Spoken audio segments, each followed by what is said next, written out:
I'm with Yashwant Deshmukh, the founder of the Sea Voter Agency, well-known psephologist and a familiar face on ThePrint, and Patricia Mukhim, the editor of the Shillong Times in Shillong in Meghalaya. And today I'm joining the time zones. I'm in Delhi, Patricia is in Meghalaya, and Yashwant is in Dubai. And we are talking about the arrests and interrogation of journalists. These are ongoing in Delhi. Again, a couple of journalists were asked this Thursday morning to make their statements on a variety of issues. Prabir Purkayastha, the founder and editor of the NewsClick web portal, against whom these charges are being made, and we'll talk about that in a second, was called in and at the Patiala House courts in Delhi. But before I go into the story, I'd like to welcome both Mr. Deshmukh and Patricia Mukhim. Welcome to ThePrint. Thank you. Thank you, Jyoti. Always a pleasure. So today, Mr. Deshmukh, the Prabir Purkayastha has been called in, and the Delhi police has refused or has opposed Prabir Purkayastha's plea for the UAPA FIR, or the Unlawful Activities Prevention Act, under which the Terrorist Act, under which he has been arrested a couple of days ago. The Delhi police has opposed that he be given a copy of this FIR. The police has asked for judicial custody of Mr. Purkayastha and Amit Chakrabarti, one of his colleagues, at the NewsClick web portal. These are the latest developments. They will be ongoing even as we speak and even as this discussion is underway. But your first comments, Mr. Deshmukh, about what's going on in Delhi. Why do you think that the government is cracking down so hard on journalists? Well, there are 3 points on this particular episode. Number one, UAPA is harsh, not just on journalists or anybody for that matter, which has been misused by everybody and anybody who has been power, right from the day when Mr. Chidambaram envisioned it. So UAPA is harsh and wrong. It has to go. Number one. Number two, harassing the journalists, harassing the employees of the portal, harassing the columnists who are writing for the portal, that is wrong. Not done. Cannot be approved of. It has to be said in as many plain words. Then the third point comes over on the funding side. Yes, I understand many of the colleagues and friends have been saying that is the FDI, what's wrong with the FDI, and so on and so forth. But I'm sorry, I don't buy that part of the argument. An FDI in a manufacturing unit, creating a manufacturing factory for candies or a car part or an investment in e-portals like Paytm or something like that, that's very different commercial entity than when we are talking about media or the business of media. That too, particularly from a state which is arguably a hostile state towards India and has a global notoriety of spreading propaganda using different vehicles and mechanisms. Which so state are you talking about? Presumably you're talking about China. Which state are you talking about? Yeah, of course. I'm talking about China. There are largely 2 hostile states, as we call off in the last 75 years of our existence post-independence. Okay. One is China and one is Pakistan. Pakistan people are no more considering as a hostile. They look at Pakistan more as an irritant right now. I think, but China is absolutely a clear and present hostile state to us. No two opinion about it. All right. Patricia Mukhim, what is your view? Why do you think journalists are being targeted by the Modi government? Why do you think that 2 of them have been arrested under this terror act, the UAPA? And what happens now? See, to arrest a journalist under the UAPA it's not tenable because this is a terror act. Now, if we look at the funding pattern, if there is a problem with the funding, there is the PMLA. So why are they not waiting for the Delhi High Court to take its course for the observations and rulings of the Delhi High Court? Why do they have to jump on this gentleman, Prabir, who owns the NewsClick? Why do they have to jump on him with a terror law? A journalist and terrorism, I just can't accept this. And I think I think it is just an attempt to intimidate journalists across the board that you have to toe the line or this is what can happen to you. And this is not acceptable. So the PMLA that you're referring to, Patricia, this is the Prevention of the Money Laundering Act. Is that what you're talking about? So you feel that if Prabir Purkayastha and his channel or his website NewsClick, if they were guilty of some kind of money laundering, then they should have been held or picked up or arrested or whatever it is, interrogated under the Money Laundering Act and not under the Terrorist Act. Yes. And the Delhi High Court had made several observations, even with the ED, that they have not been able to provide adequate proof of money laundering in this case. If you read the observations of the High Court from time to time, they say that you're not supposed to be an adverse force. You're supposed to be doing something to correct the system, not to intimidate people. Yashwant, are you in agreement with Patricia, which is that this was using a rocket launcher to kill a fly, in a sense, which is to invoke the Terror Act, the UAPA, against a journalist and his news website? I started with that argument, and who wouldn't agree? UAPA is wrong, not just with the journalists, but in so many cases that we have seen with the activists and others, and by all the people who have been in government, so many people have suffered because of that. With only 3% of what shall I say, conviction in UAPA, as I read somewhere, and some other people were making a point in social media. So no question about that. Even harassing the journalist and the columnist and everybody else who is an employee of the organization, that is wrong. So why do you think the government is doing this under the UAPA, Yashwant? Why is the government? I mean, that's for the government to answer. For us to raise a question, that is our job. But that's our job, Jyoti, also includes asking question on the other side of the board about the Chinese funding, about the nature of that funding. And more importantly, I totally understand if you are getting an FDI or the fund and you are getting, first of all, if I am an employee, I wouldn't know where the funds is coming from. So that is, of course, that absorbs all the employees and the columnists and the working journalists from that. But as an owner, if you are getting an FDI and you are not aware of the sources, if you are not aware of the reasons you are getting that FDI, you should come up and say that. More so because after the NYT expose, when the large network of the Chinese propaganda mechanism was exposed, what did you do after that? That is even a bigger question. And that is a question, Jyoti, by the way, not just to the owners. That will even remain a question even to so many media journalists, friends, your friend and mine as well. That till the point of time you were getting writings, getting a salary, getting a consultancy fee, it was absolutely fine. But the day you saw that expose, what did you do? Did you counter and ask the people who were paying you that this expose has come up? What are you talking about? Where exactly is this money coming from? Is the New York Times the voice of God? The New York Times is not the voice of God. No, not at all. Not at all. But the same thing applies, Jyoti. When New York Times goes after the current regime in India and the BJP bugs go after New York Times saying, is New York Times the Bhagwan?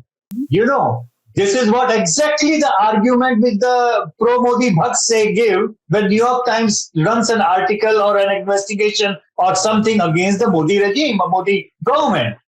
So New York Times is a journalism, the way they do it. You may agree.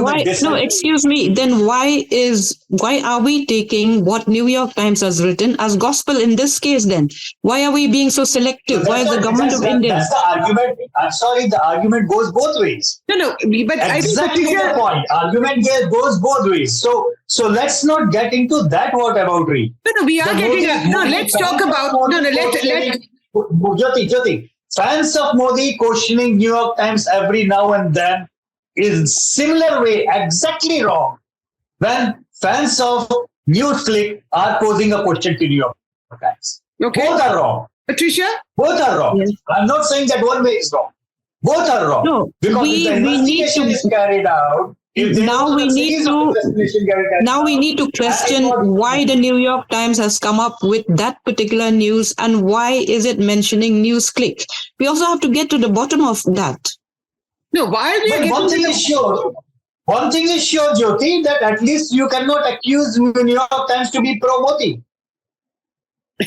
Well, I mean, we don't know that. We don't know that. No, 1 second.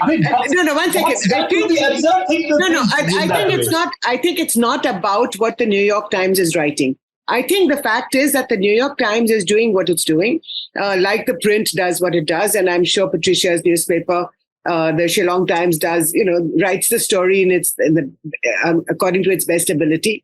The question is that this is the Indian government, the Home Ministry, that's cracking down on journalists, invoking a newspaper report.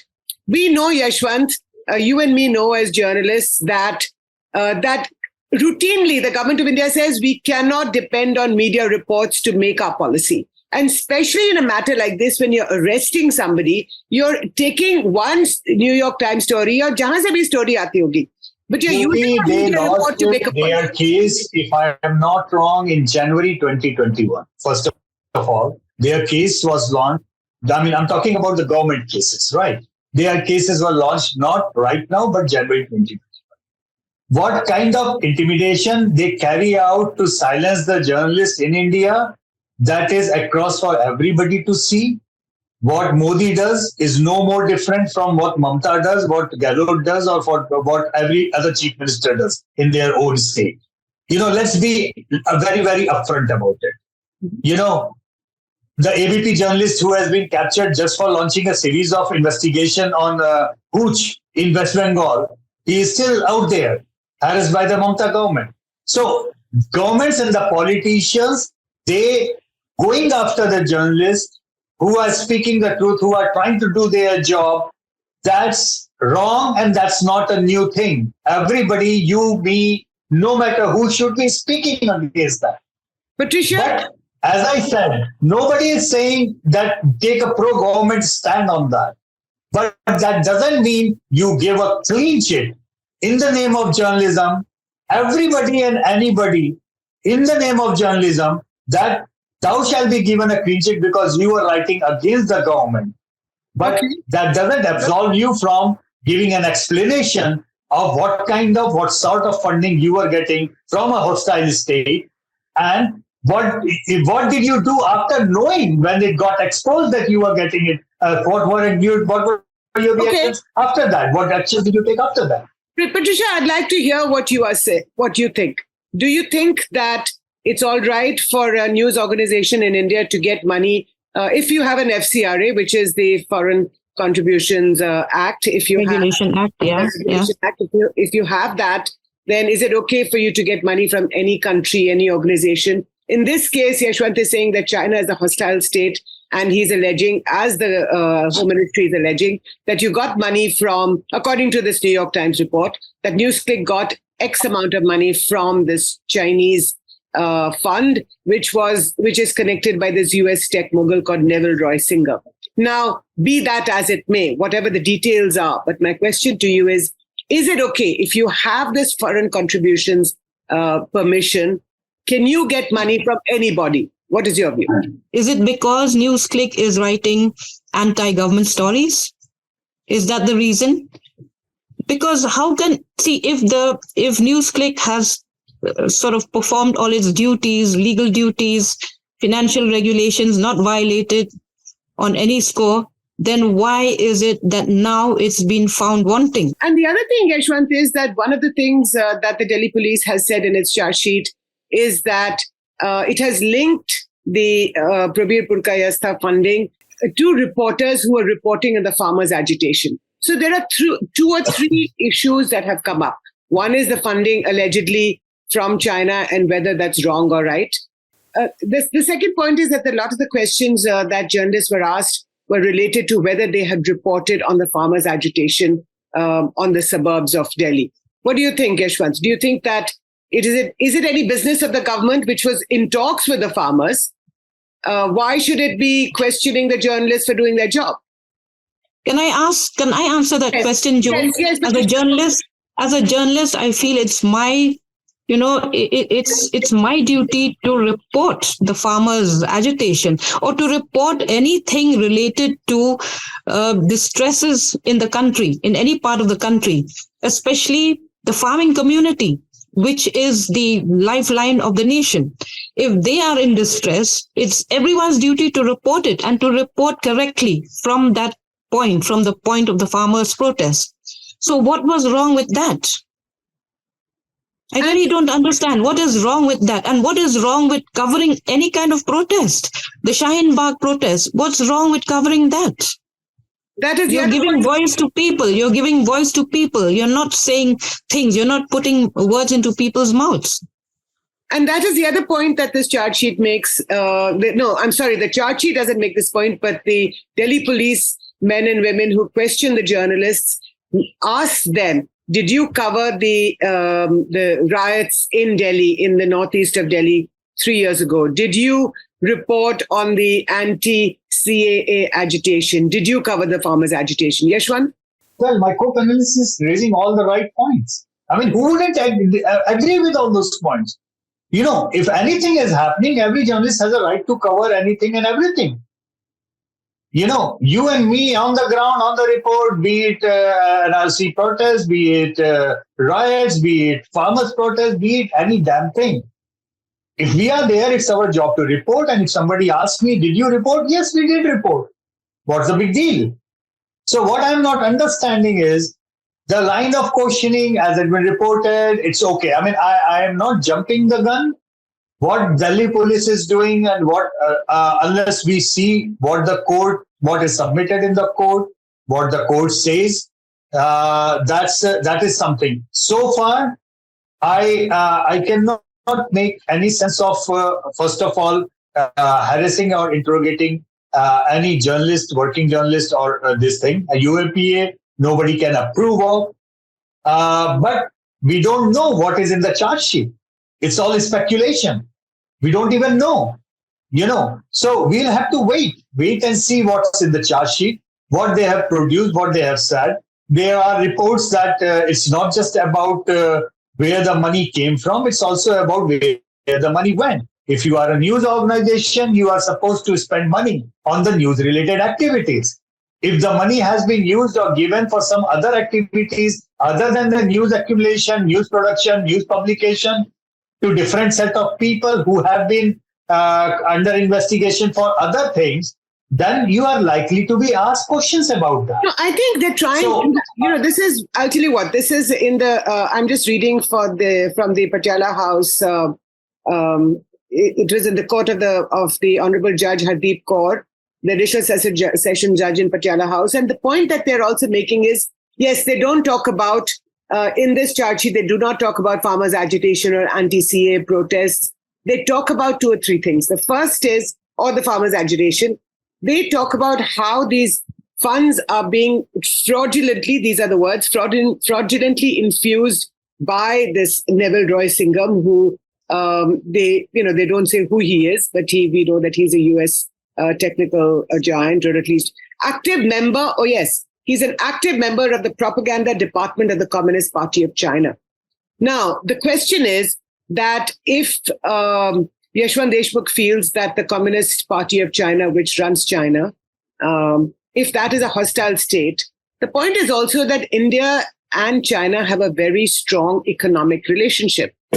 The US is India's largest trading partner. China is the second largest trading partner. In the last few years, trade with China has only gone up. So if it's a hostile state, how should you and why should you trade with a hostile country? Everybody does.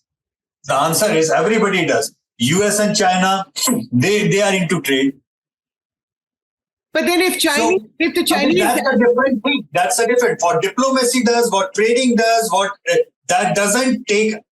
If you ask the same question to security people, what would be their answer? If you ask the question to a diplomat, if you ask the question to a trading person, what is going to be their answer on China? So the thing is, news is not a trading commodity, Jyoti. That's as simple as that.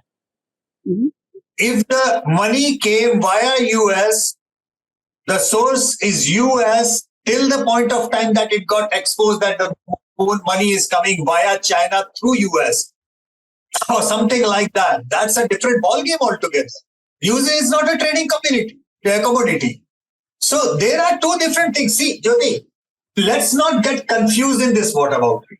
I told you, New York Times is not a Bhagwan, neither when they are accusing Modi nor when they are accusing NewsClick. Then it works both ways, number one. Number two, China is a hostile state. That is something which everybody would agree on. I don't think that is something which even needs a discussion to prove whether China is a friendly country or a hostile country. Number three, news is not a trading commodity. These three things are separate. And while saying all these three things, I am maintaining my first thing. UAPA is wrong. Harassing the journalist is wrong. Journalists and columnists are free to write. And if the government is doing that, that is wrong. Patricia, Patricia, what is your point of view? How do you look at this? First of all, I find that if this case is sub judice, it is wrong of us in the first place to be discussing the whys and wherefores. Okay. The court is looking into it, is looking at the aspect of money laundering and whatever. All right. But why is the government in a hurry to bring in the UAPA? Where is the terror aspect in this whole thing? Okay. Yeah, this is the question. But beyond that, do you feel, Patricia? But do you feel, Patricia, beyond that, the fact that both of you agree that the Terror Act was wrong for the government to invoke the Terror Act? It's very wrong. It's very wrong to use the Terror Act recklessly, across the board. You use it for certain very special security concerns. You use it usually in areas that you feel threatened by insurgency, by anti-national activities, but not in journalism. Journalism is an open book. You're not hiding anything. You're producing news that people consume. And if it's about ideology, there are some newspapers, news agencies that are left-leaning. There are some that are, right of center, left of center. Some are rightist. So, how many agencies or how many newspaper houses are you going to keep an eye on? Is it wrong to have an ideology? So do you think, Patricia, that the Modi government is cracking down on journalists much more than the previous Congress governments? Of course, it's so evident. It's evident that the government, this present government, does not want media that is unfriendly, which is why we haven't had a press conference from the Prime Minister in the last 9 years. Remember that it was the Congress government under Indira Gandhi that imposed an emergency in the country. Yes, of course. Yeah. We remember that very well. We are reminded of that even more today under the present circumstances. Although it's not, I don't know how to compare the two, but it's equally bad because we're using terrorism laws. In your reporting in Meghalaya or in the Northeast, Manipur has been on the boil for the last several months. Do you feel that there is a crackdown on the media? I know I'm expanding the ambit of this discussion, but I do want to talk about the situation in the media in the country, not just about the arrests and the interrogation of journalists in Delhi, but say in the Northeast. No, there is if you look at Manipur, there is not even a strong media voice from there. Every report that's coming in is coming in from journalists who have been transported there from the mainstream media. Otherwise, if you look at Manipur, the valley-based media is reporting something completely different. It's a different narrative they've crafted out for themselves. You look at the hills, they don't have a robust media. They're using YouTube and all other channels. It's a very unequal space there. Okay. And if you look at Manipur today, it's almost as if the government of India has given up on that state. Nobody cares. This is the 5th month that violence is continuing. And what do you see there? You don't see any intervention. Just today, I think there was this suggestion for a unified command or whatever they want to name it. But what we see are that the 50,000 odd uniformed personnel are not able to bring law and order in that state. Okay, so I think, I am expanding the ambit of this discussion, but I do want to bring it back to freedom of speech and expression to the freedom of the press. And Yashwant, I'd just like to come back and ask you, are we seeing this crackdown on the media because we are getting firmly into the election season? Elections in 5 states are going to be held in a couple of months, and then we round that off in the middle of next year by the general election. Is this acrimony that you see in politics, is that reflecting and manifesting in the media? I don't know. It confuses me sometimes. Confusing because it's the trait that all the politicians in the country, they are developing, the way they use the laws against the journalists, And I'm not. I won't say that I'm transgressing or I'm leaving the subject aside when I keep on bringing in a Kerala chief minister or West Bengal chief minister in it, because we know the journalists are being harassed in all these states, and the government is using equally harsh laws in that way, whatever they can. UAPA is a different thing. That let's not go back again and again. I agree. You agree, Patricia, I agree. So let's move beyond that. Yes. But I don't know why in that way. Because one thing which is kind of funny and ironic to me, that if this episode of these things wouldn't have happened, honestly speaking, how many people actually even heard of NewsClick? No, very few people. Sorry, but exactly the point, Yashwant. That's exactly the point. Why crack down? That's the point. Why crack down and Bingo. We agree on this one, that even as a political analyst, I am perplexed that, why go after something which people don't even read or don't even hear or don't even know much about? Right. That way, So why do you think? Why do you think? Why do you think? Well, that's what I'm saying, that I don't have I cannot make head or tail of it, in that way. So for me, unless they have something, which kind of takes it into some different territory altogether, which we are not aware of, we will know only when the things proceed in the court, when the things are said and done. UAPA is wrong, but I don't know what they are going to say in the court. We only know one thing, that too also courtesy NYT, not courtesy the Godi media, not courtesy the Indian media, not courtesy the government of India. That there is a fund globally which was used by the Chinese Communist Party for their propaganda. And that got exposed. And there was a link to this fund in NewsClick. Now, barring that, we don't know anything. Right. You don't know anything. Yeah, exactly. So no. The point here. Yeah, Patricia, go ahead. Patricia, sorry. So the point here is not about NewsClick per se. It's about journalists across the country having to face all these, all these extreme laws that are used against them. And I agree with you that it is not state specific. It goes across the board. It goes across the board. You have the same kind of atrocities on journalists in West Bengal or anywhere else. Yeah. It's not necessarily one government or the other. All governments want a supine media. They don't want a media that's robust, that's aggressive, that speaks truth to power. Nobody wants that kind of media anywhere in the world today, which is why you have all these so-called Godi media. So the point here is the media we are a democracy, for goodness sakes. If we do not have a free press, then we are no longer a democracy. So we have to decide what we are and what are we today. Yeah. But these are fundamental issues. But, you talked about the Godi media, Patricia, which is the laptop media, if you want to translate that into English.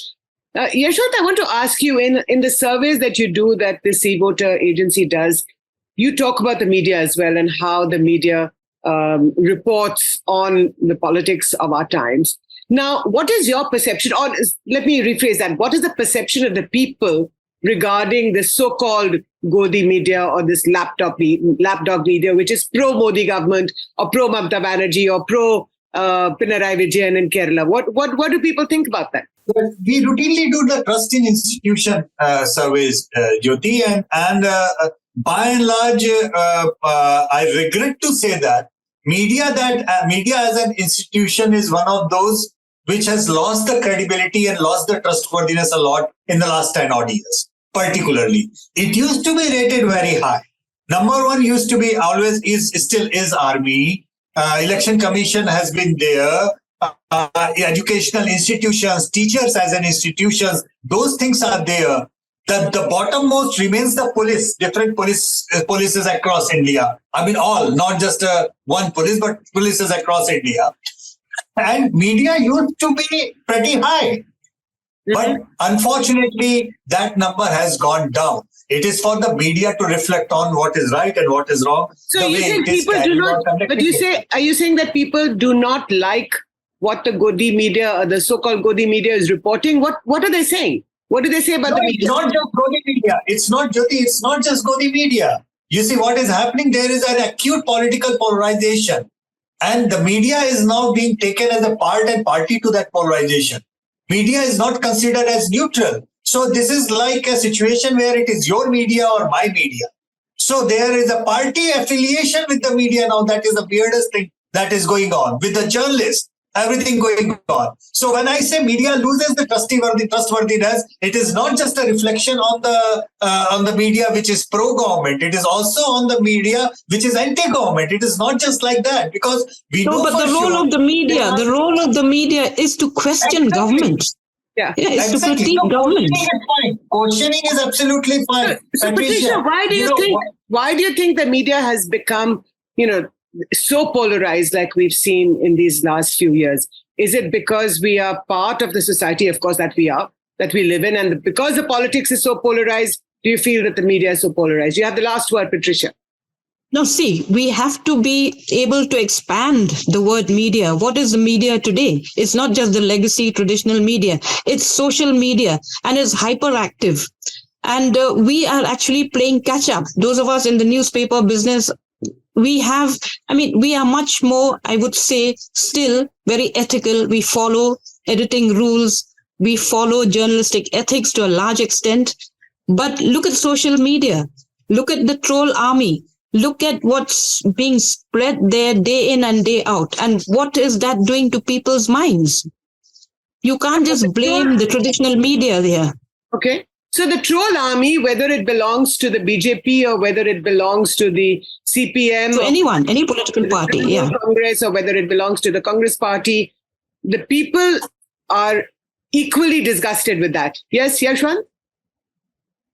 People are influenced more by social media than, yeah. And social media is not really reflective of the public, honestly speaking.